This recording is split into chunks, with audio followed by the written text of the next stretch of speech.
Good morning, everyone, and happy hump day. We have almost made it to the end of the week, and I can't believe it. This week has flown by. It is so good to be back on the Avero live stream. As I mentioned last week, our founder and CEO has hogged the camera a little bit, but I'm very appreciative for him being willing to go live every Wednesday for you guys.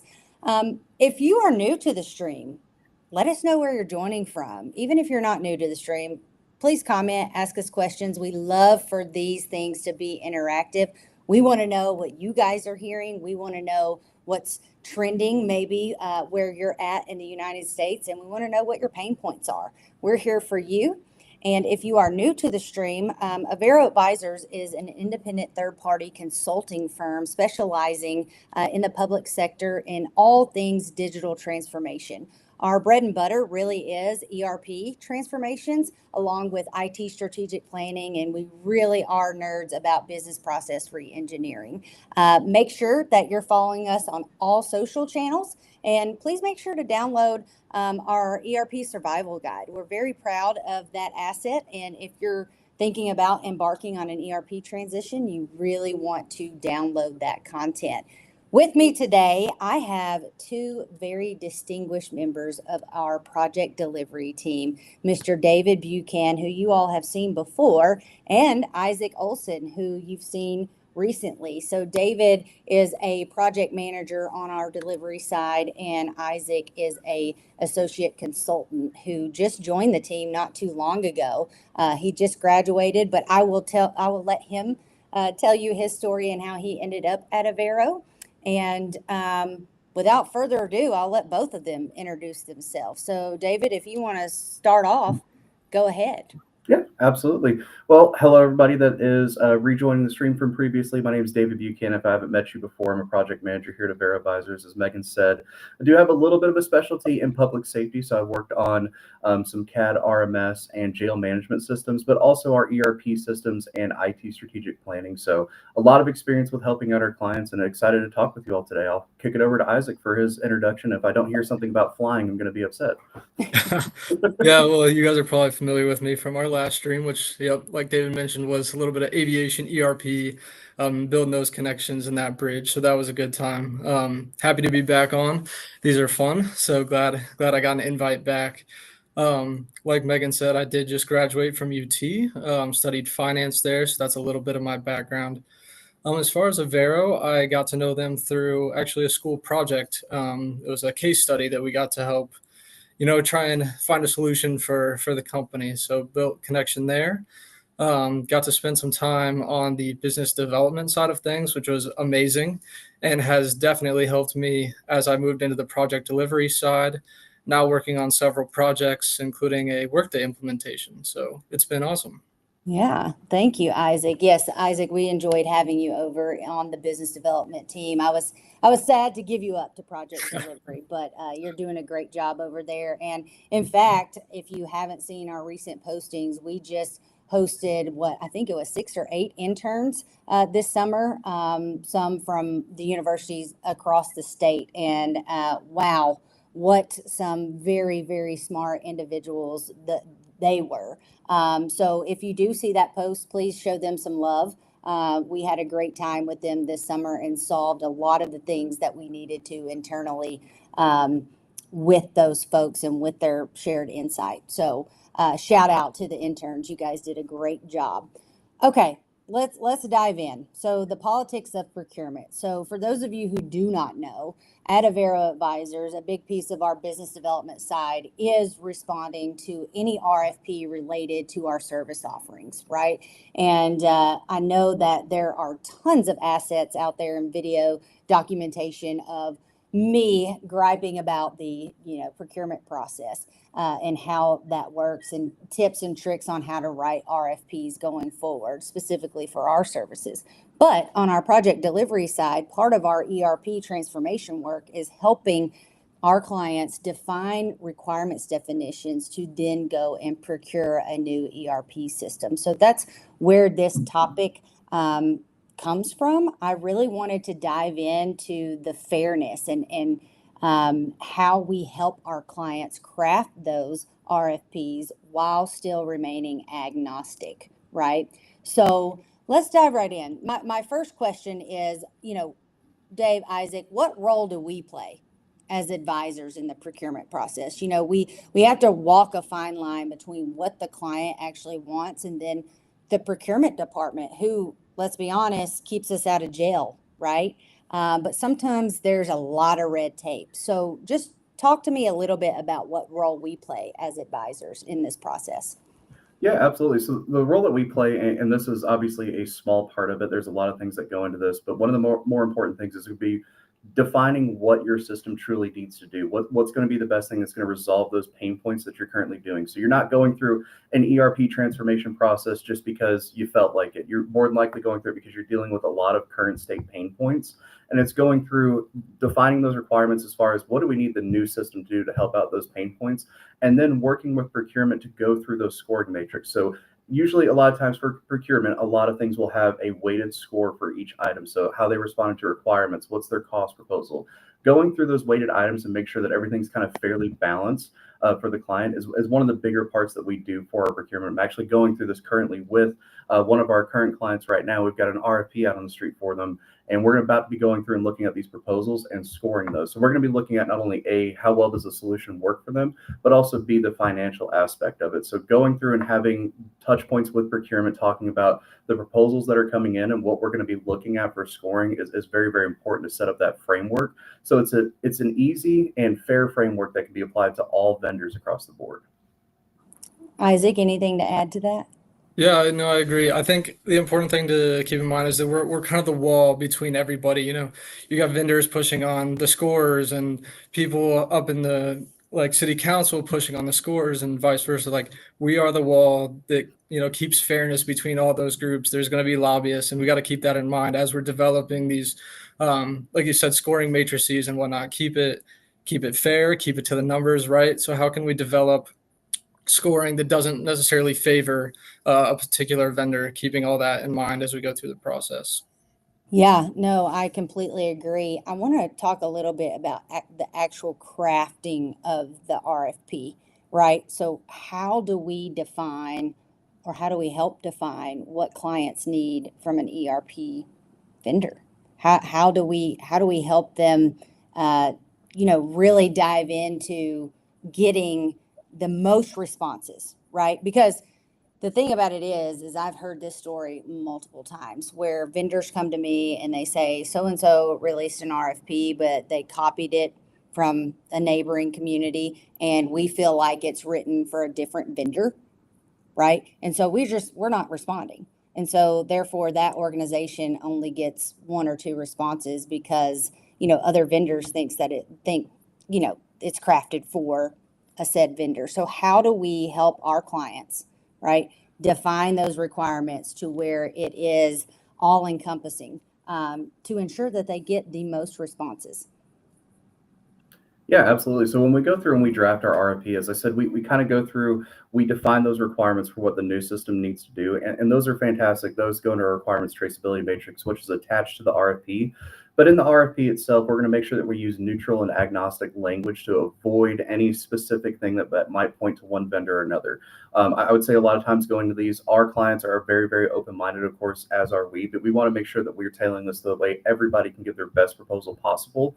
And then also helping the client determine what kind of timeline are we looking at for not only getting proposals, because you get these proposals, they can be, for example, if you have a 50-page page limit and you have 10 proposals come in, that's 500 pages that you're going to have to read through. That's a lot of work to do. So make sure that you're setting an appropriate timeline between reviewing those proposals and actually selecting a short list of people that you want to see come out and demonstrate. That's one of the big things that we do to make sure that everybody has time to thoroughly go through stuff. Everybody's proposal can be thoroughly looked at and evaluated properly. There's no real rushing into it. Like I said, there's a lot of things that go into it. A lot of things are going to be the language, defining what the scope of work is. This is the areas that we need these modules in, and these are the items that we need them to do. Usually we'll talk a little bit about the current state in there, say this is the pain points that our client's currently facing, and we're going to let those vendors come in and kind of explain how they're going to fix those pain points. That's a few things off the top of my head. Isaac, I'll let you go and cut in so I don't take up all the time. Yeah, you're taking all my talking points. No, I agree. And ultimately it goes back to, we're trying to find a solution to the problem, right? So you cannot get lost that ultimately we found a problem in discovery. Now we're drafting this RFP. How can we, solve this problem? What is the best solution? So you're going to run into, opinions. People are going to heard things like we said from other neighboring counties. Oh, Workday does this better, blah blah blah blah. Like, and it's important to understand that until you see the system, we got to keep to the scoring. You got to stay unbiased. So like David said, a lot of the wording and templates are great, but it does not apply to everything. And from my BD side of the work, templates are nice because they make things easy, but then you end up with a product that might not be as good, and that's ultimately what we're trying to get away from. So how do we kind of break down those templates? How do we really customize them to get what the county or the organization actually needs, and again, make sure we're getting to that solution. Yeah, no, I couldn't agree more. I think what we are really good at is helping our clients define what those outcomes should be, right? What are they looking to achieve? Isaac, you said it best. We have to solve a problem. So early on, before we even talk about crafting an RFP, we do a really good job with meeting with key stakeholders and defining really what that vision is, right? What do you want to gain from doing this ERP overhaul, right? And it starts there. So talk a little bit about this, what I call a phase zero, right? We're not just going to go into a project and say, we're going to craft an RFP. You could, it depends on what stage the client is and how ready they are. But let's talk about, an overall needs assessment or a phase zero before you even start talking about requirements, definitions, and crafting the RFP. Yeah, that phase zero is very, very important because if you're going through this ERP process, obviously a lot of people have pain points. It's going to be collecting those pain points and kind of going through the root issues. Is it a tweak that we do on the internal side as far as our workflows? A lot of times it is these clients, they have very, very old legacy systems that do not support modern functionality. So going through and seeing, hey, well, this modern functionality that's available out there on the market from multiple vendors, is that going to resolve this pain point? So it's really going to be collecting. We know that we need to go to a new ERP system. Let's make a good business case for it for the first part. So you can take this to your governing board whenever that contract comes through. You have that good business case instead of, hey, Joe, Sally, and Tim really do not like the ERP system. We want to change it. No, we'll actually have documented proof saying this process is taking a lot longer than it needs to. It's actually wasting kind of some of the city's personal capital. Going through defining those pain points, and that's what plays into those requirements. It's going to be current state process mapping. If the client wants to do that, kind of really do a visual overhaul and showing how long is this process really taking. Because somebody can come to me and say, hey, it takes me, an hour and a half to do this one process, when, I know my friend at another city, it takes them 15 minutes because they're on a new ERP system. We can actually take that and do a visual diagram to show everybody hey, here's for example, one of my clients, they have a process that they do every single day. I went through, did a process map with them, and they couldn't believe it because it was about, I think, 183 steps that they were doing. And it's just so constant and repeating that they're used to doing it. But when you put it out on a map, they're like, oh my goodness, this is insane. It shouldn't take 183 steps to do this one small thing. We're not trying to solve world hunger. We're trying to do a standard report and triple check something is all. So I would say that's some of the key points for phase zero. It's more of, let's go from talking about we don't like our ERP system to let's get some actual data, some actual evidence for that. So that way, that's going to help you craft and figure out what you want to do for the future. How do you want it to look in the future? Yeah, David, I agree that you gave a very good technical answer, and I'm going to go a little bit softer skill side. I think a lot of it lies in the people, right? How well can you get to know the people, get to know their pain points, and if you talk to them, they're gonna share their experiences, and that's where we can learn more. Because yes, a mapping session is great and they're needed, but if you really sit down with different levels of the organization, that's where you find the different pain points at those different spots as it moves through a process. Not too long ago, I got to go out to a county, and it was extremely valuable experience because I got to talk to people that I don't normally see on these meetings, or maybe, have their cameras off that I don't get to talk to. So I think that's really important, is just getting to know those people and then, taking what you learn from them and how can we apply it going forward.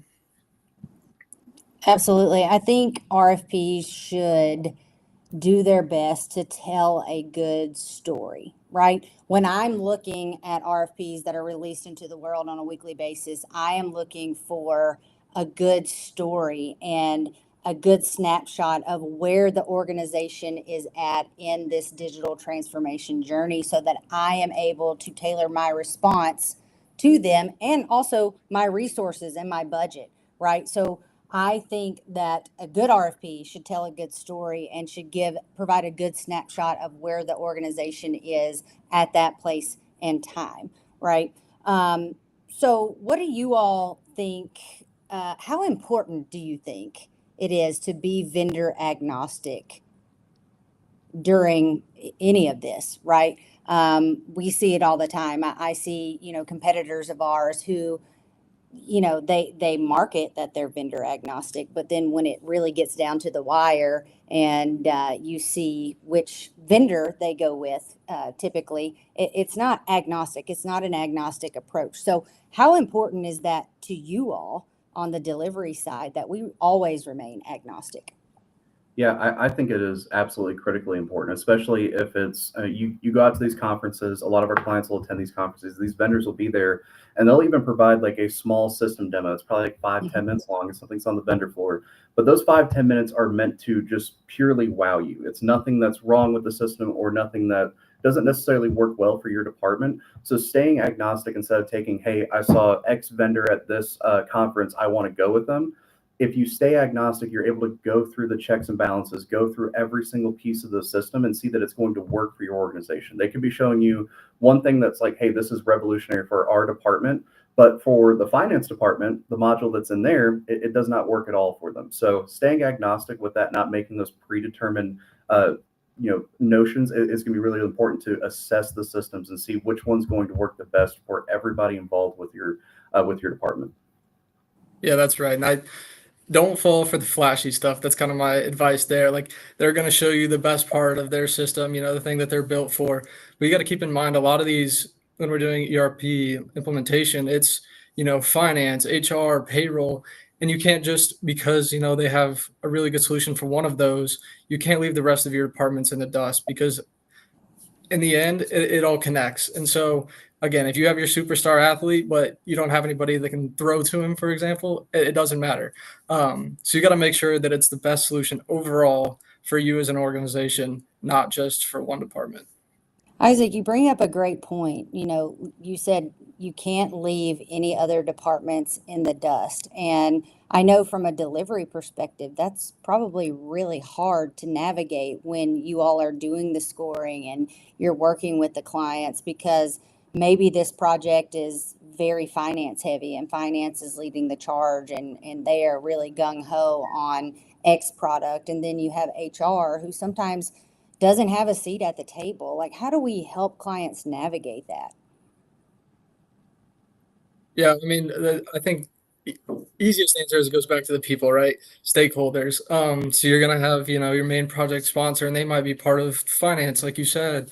But again, if I know those people, if I understand who my stakeholders are, who's affected by the project, it's our job to also understand their needs and keep that in mind as we're going through the process. Yeah, absolutely. And to kind of build off that, Isaac, sorry, Megan, I know that you're probably about to No. ask a follow-up question with that. I think a really, really important part is to identify that executive sponsorship for the project, the glue that's going to kind of hold everything together. Because at times, and it's always everybody wants the better for their department. They also want the betterment for the overall, of course. It's not everybody necessarily being selfish, but you can fall into a little bit of a tug of war. This system's a lot better for our department as opposed to this department. So defining that executive sponsorship, having those open conversations and discussions really helps, not necessarily say ease the water, but kind of get everybody together as a team. Kind of like Isaac said, he gave a great analogy. I'm a big sports guy. If you have a star quarterback and you don't have an offensive line, it's not really going to matter, unfortunately. He's not going to be able to throw the ball. So you want to make sure that every single department is well supported by this new system, whether you go a single source system or a best of breed. But that's where that executive sponsorship, I think, comes in very, very critical because they're kind of the glue that holds everything together internally for the client, for their organization. So they can kind of be your champion to make sure that everybody gets, exactly what they need. Yeah, no, I love that analogy too, especially since fantasy football is gearing up. I mean, I can go even further and talk about the Miami Dolphins, right? When Tua is in, Devon Achane does a great job, but when Tua is hurt, he does not. He's garbage. So great analogy, Isaac. I really like that, and I like how you guys tied it back to executive sponsorship. That's really awesome. We might have to do like some kind of live stream where we do like a mock draft or something and I was talk about about to say we need to mock facets draft. of ERP. I don't know how we can do that, but anyway, I think we should. So let's talk about you. We've talked about leaving departments in the dust. There could be a solution to that, and it's the idea of best of breed. So how do we help our clients? How do we help educate them on what best of breed could mean for them? And then how do we help them understand if that language needs to be put in the RFP document? Yeah, I think it starts definitely with an upfront conversation as far as defining those requirements. Is it multiple departments that are having issues, and you can kind of determine, okay, these departments, most modern ERP systems support them pretty well, or are the problems very, very unique, very, very particular that you might need to look at best of breed? It's going to be having those conversations up front. The minute you start your current state discovery, you start getting some information as far as what's going on currently. That's when you start having that conversation with the executive sponsorship to figure out what are you going to exactly be targeting. We're looking to go one single system, or are we looking to go best of breed? And I know a lot of times in the RFPs, we'll sit there and say, hey, if you want to propose a all-in-one solution, we're more than happy to view that. We'll also accept some best of breed, or if you have vendor partners that you're working with to help supplement some other modules, including that language, kind of keeping a little bit of those options open, because there's some times where it's not always 100% defined through that current state discovery process. We are going best of breed, period, end of story. So when you're going out to RFP, you want to make sure that you get a lot of responses, but B, you have a lot of options to pick from. The last thing you want to happen is send out an RFP and get 3 proposals, and now you only have 3 systems to choose from. You're kind of putting yourself in a corner right there. You want to make sure you keep your options open and what's going to be best for you overall. Yeah, Dave, you kind of hit it there with just hit it up front, right? If you are looking for a finance system, okay, great, we can do that. But make sure that we know where those gaps are going to be later, and so that we can kind of prepare for them as we go through the process. Just be prepared with other options, or just know some things that might need a little bit of time that we could invest, and just not letting those things slip through the cracks or get ignored. Yeah, we had a situation recently where there was an RFP that was released that the language in it was a little bit misleading, which shocker, they sometimes always are, but um, there was language around a single system integrator, right? They wanted best of breed, but they also wanted a single system integrator, right? And some of the best of breed, I mean, they don't have SSIs, right?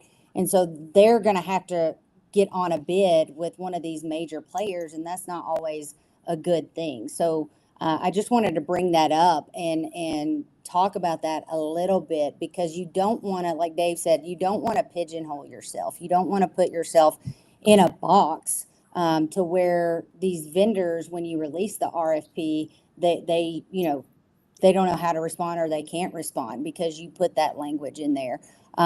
So thoughts on that piece, Dave or Isaac? A lot of these best of breed vendors can't go after, a project with one of the bigger solutions, because, they're sometimes all encompassing. So they're really competing, and it makes it harder for them. So how do you avoid that? Yeah, I would say a good way to avoid that is when you're starting this process, it's really keeping that open mind and not necessarily talking from the vendor agnostic side that we already hit on. It's keeping an open mind to looking at new solutions that are going to be coming down the road. Like you said, you definitely have some market knowledge as far as going to these conferences and everything, but when you get to the proposals, you get to the actual seeing what people are going to propose as far as cost, implementation timeline, support that they're going to offer. You want to make sure that you kind of keep your options open a little bit with that. If you have a very, very set specific thing that needs to be in that RFP, that's absolutely fine. But if you have the possibility, let's try and keep kind of an open mind as far as how we're going to approach that, so that way you do avoid that pigeonholing of yourself. Because the last thing you want to do is go through this long process to draft an RFP, get it out on the street, and then what comes of it is not necessarily what you're really hoping for. There's a lot of work that goes into this, a lot of manpower, not only necessarily from the consultant side, but also from the client side. They've been in, tons of meetings. They've taken time away from their day to kind of pursue this project. You want to make sure that outcome, those proposals, you should be excited when you get them. You should say, oh my goodness, we have, so many systems to choose from, so many different opportunities for the future. But if you end up pigeonholing yourself by accident, then you can get to that point. It's like, okay, so we did all this work and we only have 2 proposals that really came to us. And neither one of them don't necessarily look fantastic. So I think it's going to be keeping an open mind and kind of clarifying, what approach and why you're looking for that approach. The only thing I'll add to that is RFP, it's kind of a balance, right? How specific can we get? How vague can we be, right? So there are definitely some things you got to get in there, but you don't want to rule anybody out. So, can we get the solution, but also allow the opportunity for people to tell their story and help provide, their suggestions. So that's all I got. No, that's great, Isaac. Let's talk about red flags. So if I am a public sector agency and I am, and if I'm looking to craft an RFP or engage with a consultant to do some of this pre-work that needs to be done before we craft an RFP, what am I looking for and what am I not looking for? Like what are some red flags in your all's opinion? It's a good question. I would say, as far as what are we looking for, what are we not looking for, and just specifically talking about that phase 0, we want to talk about it's a structured approach. Obviously, we want to talk about the future state and what people are wanting to see out of a new modern system. But it's when we're talking about that current state, let's talk about specifically how it's working for you all today. Where are the pitfalls? Where is the data exchange kind of getting broken? Are you still printing out documents, walking across the street to the courthouse to drop it off because you can't send it via email and the system doesn't go into that? So I would definitely say not necessarily a red flag, but we really want to focus on what are the pain points. And then when we get to that future state, we want to make sure that we're looking at what can most modern systems do for you, not necessarily just this one system that we saw. That's where you kind of break the lines of agnostic a little bit.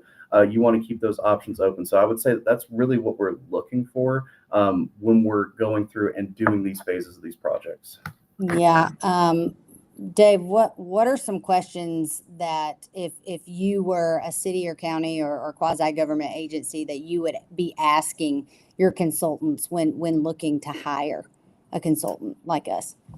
Yeah, when looking to hire, I mean, one of the things that I would really ask is as far as what's the structured approach to the project, because Isaac hit on it really, really well a little bit earlier. It's not all about the technical stuff. It's not all about coming and doing process maps and doing this RTM. It's going to be about forming that relationship so you can actually understand that. It's one thing for me to hop on a call with you and you sit there and say, hey, I hate doing the budgeting process. This is why I note it down and we don't talk again. It's actually forming that relationship so you can see other parts of that pain point that don't come out in those data gathering sessions that are always just specifically driven towards putting something on a document, putting something in data and quantitatively. It's going to be talking to these people about these pain points. You might uncover some other things that a modern system can help with, but maybe there's something that we need to do as far as the actual workflow itself. How are we going to proceed as a department? So I think Isaac hit on it really, really well. It's going to be asking, are you going to be coming on site to do discovery? Are you going to be doing this face to face and actually forming a relationship? As people, I feel like it's a line that I've beat like a dead horse, unfortunately, but going on these live streams, I talk about I want to meet people in person. If you're just looking at me over video, it's not a natural thing for me at all. So yeah. I like to come out. Zoom days be over, please. Oh my goodness, yes, I absolutely agree. The more times you want me on site, the more times I can actually have a face-to-face interaction with you. I feel a lot better about our relationship as a project manager. How can I understand you as a client? But also, I feel like that would probably make you more comfortable with me as well. So I think that's an important thing that Isaac hit on. Yeah, absolutely. I don't disagree. We love being on site. And Eric, I just saw you chime in. So let me get to Eric's comment. He said, this is such a great conversation from the perspective of a best of breed player. It's interesting that so much of our business is attained by a single system install that didn't solve the business problems described in the RFP. We are called in after the fact. What do you guys think about that? Isaac, you want to go ahead? I've been stealing all the limelight here. No, yeah, you're good. That's absolutely right. It is a tall ask to find a system that solves everything. But it's possible, right?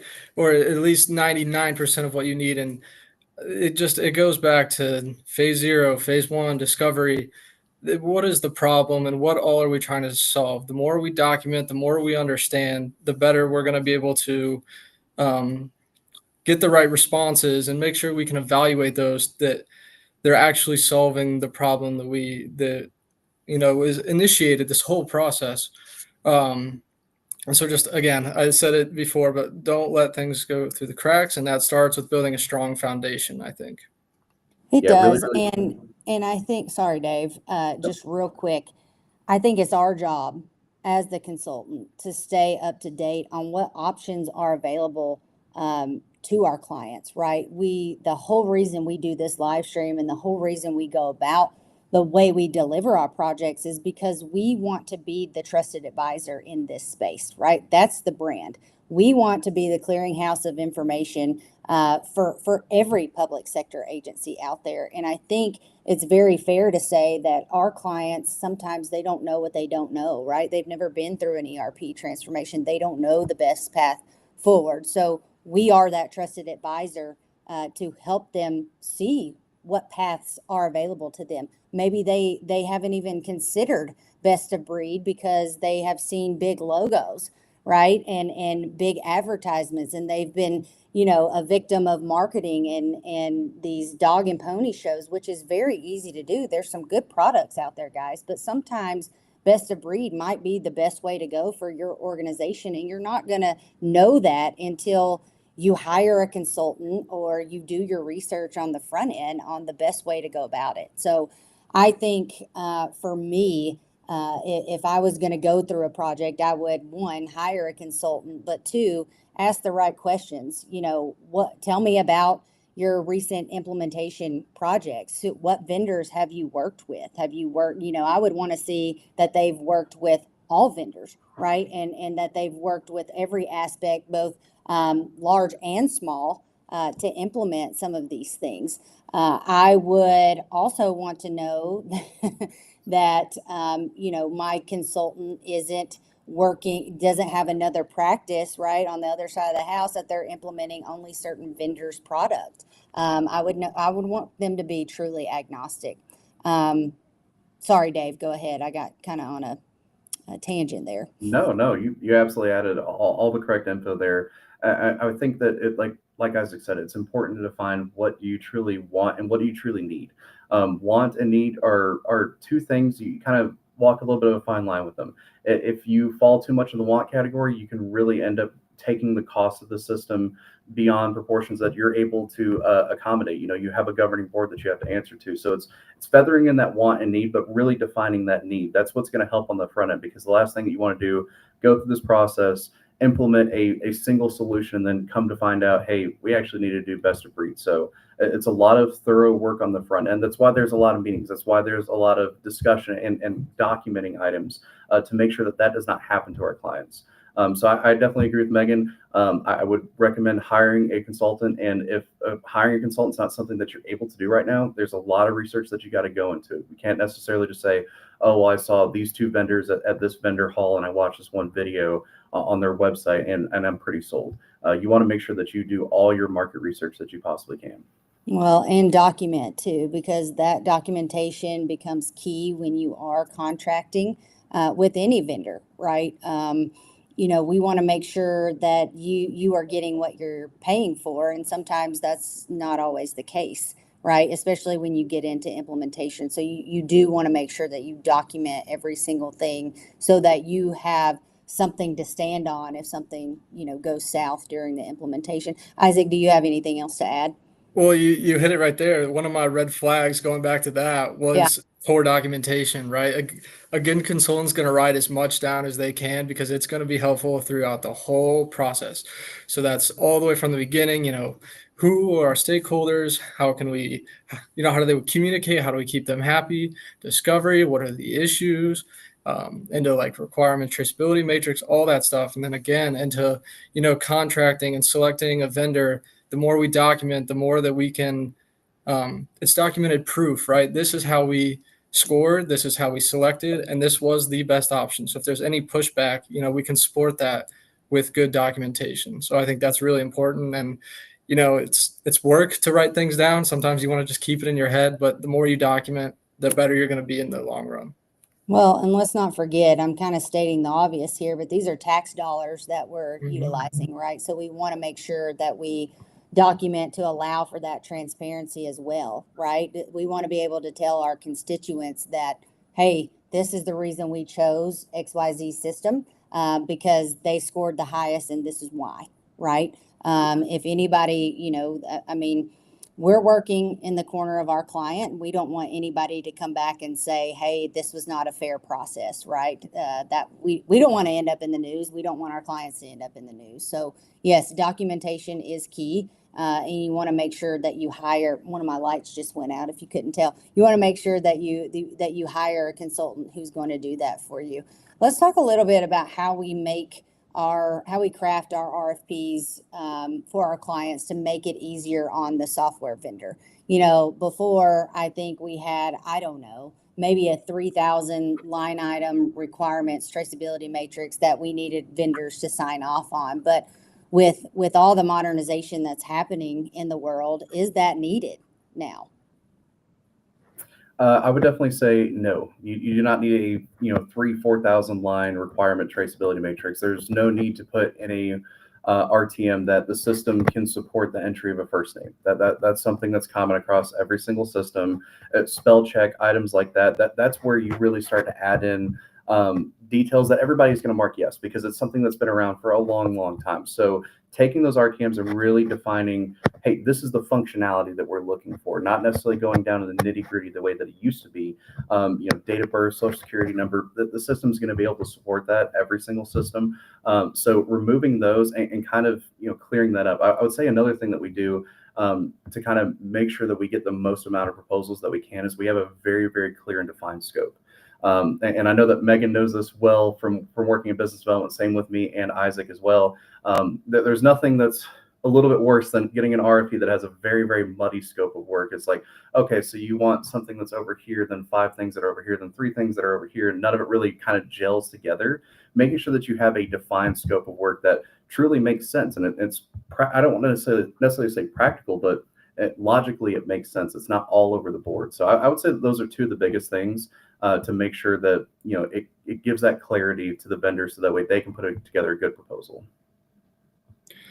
I agree. I like what you said about the RTM is, we don't need 3,000 items because 1, everyone's going to do it, and 2, I feel like you're going to get less accurate responses. We'll say, more importantly, we need to focus on the things that are unique to our client, right? So like you said, everyone can hold a name, everyone can hold a birthday.